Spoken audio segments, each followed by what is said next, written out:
السلام علیکم ورحمۃ اللہ وبرکاتہ۔ ناظرین کرام، تجوید القرآن کلاسز کا سلسلہ جاری ہے۔ اس سلسلے میں خاکسار سورۃ النحل کے رکو نمبر 12 کی تلاوت کے ساتھ آپ حضرات کی خدمت میں حاضر ہے۔ حسب سابق ہم انشاءاللہ تلاوت کے بعد قواعد بھی پڑھیں گے۔ اب ہم سنتے ہیں سورۃ النحل کے رکو نمبر 12 کی تلاوت۔ اعوذ باللہ من الشیطان الرجیم،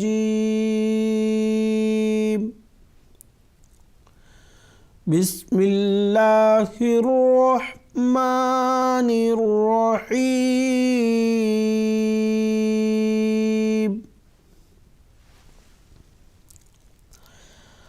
وَيَوْمَ نَبْعَثُ مِن كُلِّ أُمَّةٍ شَهِيدًا ثُمَّ لَا يُؤْذَنُ لِلَّذِينَ كَفَرُوا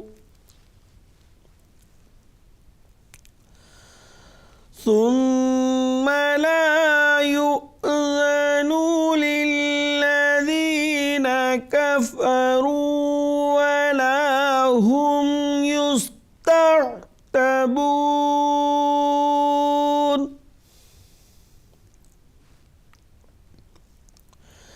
وَإِذَا رَأَى الَّذِينَ ظَلَمُوا الْعَذَابَ فَلَا يُخَفَّفُ عَنْهُمْ وَلَا هُمْ يُنظَرُونَ۔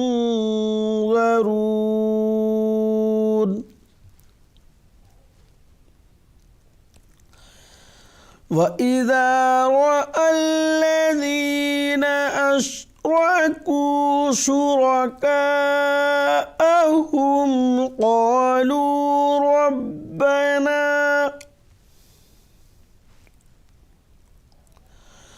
قالوا ربنا هؤلاء شركاؤنا الذين كنا ندعو من دونك فألقوا إليهم القول إنكم لكاذبون۔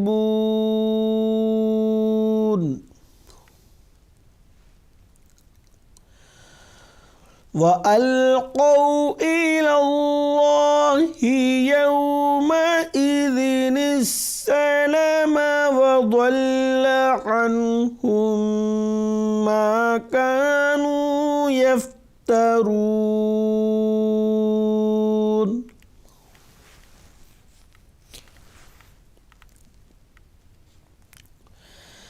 الذين كفروا وصدوا عن سبيل الله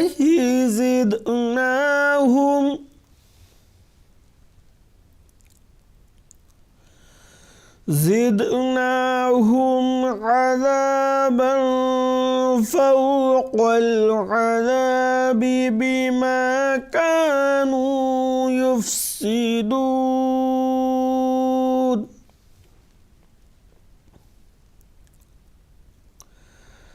وَيَوْمَ نَبْعَثُ فِي كُلِّ أُمَّةٍ شَهِيدًا عَلَيْهِمْ مِنْ أَنفُسِهِمْ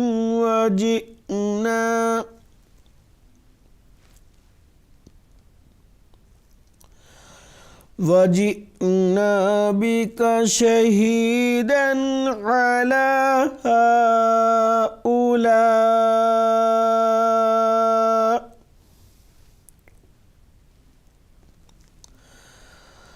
وَنَزَّلْنَا عَلَيْكَ الْكِتَابَ تِبْيَانًا لِكُلِّ شَيْءٍ وَهُدًى ورحمة وبشرى للمسلمين.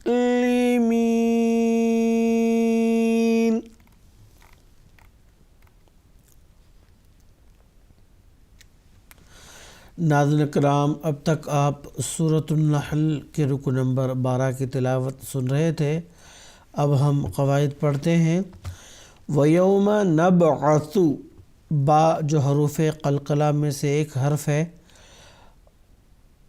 اس سے پہلے کلاسز میں بھی ذکر ہو چکا ہے کہ حروف قلقلہ پر جب بھی جزم یعنی ساکن آتا ہے تو اس کو قلقلہ کی صفت کے ساتھ پڑھتے ہیں. قلقلہ کی صفت کیا ہے کہ آواز کے ٹکرا کر واپس آنے کو قلقلہ کہتے ہیں. تو اس آواز کو جب ہم پڑھتے ہیں اس طریقے سے پڑھیں گے نبعث، تو اس صفت کے ساتھ اس کو پڑھیں گے. آگے جو سا ہے بالکل ہی نرم آواز کے ساتھ اس کو پڑھیں گے. اس کے بعد من کلی، نون ساکن کا یہاں اخفا ہوگا ایک الف کے برابر غنہ کی آواز کے ساتھ. اخفا کیا ہے؟ نون ساکن اور تنوین کی مکمل آواز کی ادائیگی نہ کرتے ہوئے اس کی آواز کو پوشیدہ رکھنا اور ایک الف کے برابر غنہ کی آواز کے ساتھ پڑھنا، اس کو کہتے ہیں اخفا.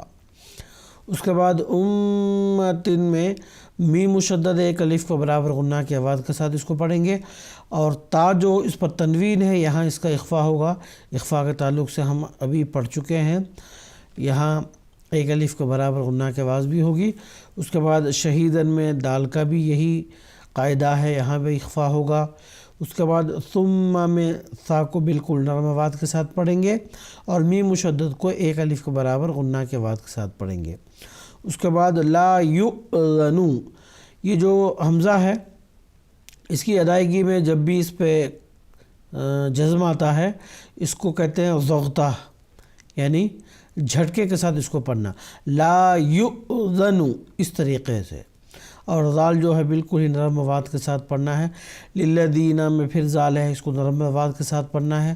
کفروا میں را کو گول پڑھیں گے. ولا ہم یستعتبون دونوں جگہ تا کو باریک پڑھیں گے. اور آخر پر علامت وقف آیت آنے کی وجہ سے یہاں ہم نے وقف کیا. وقف کرتے ہوئے آخری متحرک حرف کو قاعدہ وقف کے مطابق اس کو ساکن کیا. اس کو ساکن کرنے کی وجہ سے اس سے قبل جو حرف مد ہے جو ایک ہی الف کے برابر کھینچتے ہیں، قاعدہ مد عارض کے لاگو ہونے کی وجہ سے اس کو مزید کھینچ کر پڑھیں گے. اگلی آیت وَإِذَا میں دال کو نرم پڑھیں گے اور الَّذِينَ میں را کو گول پڑھیں گے کیونکہ اس پر زبر ہے، اور را پر زبر اور پیش آنے سے گول پڑھتے ہیں اور کسرہ آنے سے باریک پڑھتے ہیں. الَّذِينَ میں دال کو گول باریک نرم اور باریک آواز میں پڑھیں گے. ظلموا میں وا جو حروف پر میں سے ایک حرف ہے اس کو گول پڑھیں گے. عذابہ میں دال کو بالکل ہی نرم آواز سے پڑھیں گے. فلا یخففوا خوا جو حروف پر میں سے ایک حرف ہے اس کو گول پڑھیں گے. عنہم یہاں نون ساکن کا اظہار ہوگا. اظہار کہتے ہیں نون ساکن اور تنوین کی مکمل آواز کی ادائیگی کو اظہار کہتے ہیں. تو اس کا قاعدہ یہ ہے کہ کب ہوتا ہے یہ اظہار؟ جب نون ساکن اور تنوین کے بعد حروف حلقی میں سے کوئی بھی حرف آئے. حروف حلقی 6 ہیں: حمزہ ہا، عین ہا، غین خوا. ان میں سے کوئی بھی حرف آتا ہے تو نون ساکن اور تنوین کا اظہار ہوتا ہے اور وہاں پہ غنہ کی آواز نہیں ہوتی. اب دیکھیں ہا جو حروف حلقی ہے وہ نون ساکن کے بعد آیا تو نون ساکن کے یہاں اظہار ہوا. اس کے بعد ولا ہم ینظرون نون ساکن کا یہاں اخفا ہوگا ایک الف کے برابر غنہ کی آواز کے ساتھ. آگے ضا جو حروف پر میں سے ایک حرف ہے اس کو یہاں گول پڑھیں گے کیونکہ یہ حروف پر میں سے ہے. اور را جو ہے یہ اس پر زبر اور پیش آنے کی صورت میں گول پڑھتے ہیں تو اس کو گول پڑھیں گے. اور علامت وقف آیت آنے کی وجہ سے یہاں ہم نے وقف کر دیا. وقف کرتے ہوئے آخری متحرک حرف کو ہم نے ساکن کیا. اس کو ساکن کرنے کی وجہ سے اس سے پہلے جو حرف مد واو ہے جو عموماً ایک ہی الف کے برابر کھینچتے ہیں، مد عارض کے قاعدہ لاگو ہونے کی وجہ سے اس کو ایک الف سے زائد کھینچ کر پڑھیں گے. تو ناظرین کرام آج کی کلاس میں بس اتنا ہی. انشاءاللہ اگلی کلاس میں پھر ملاقات ہوگی. السلام علیکم ورحمۃ اللہ وبرکاتہ.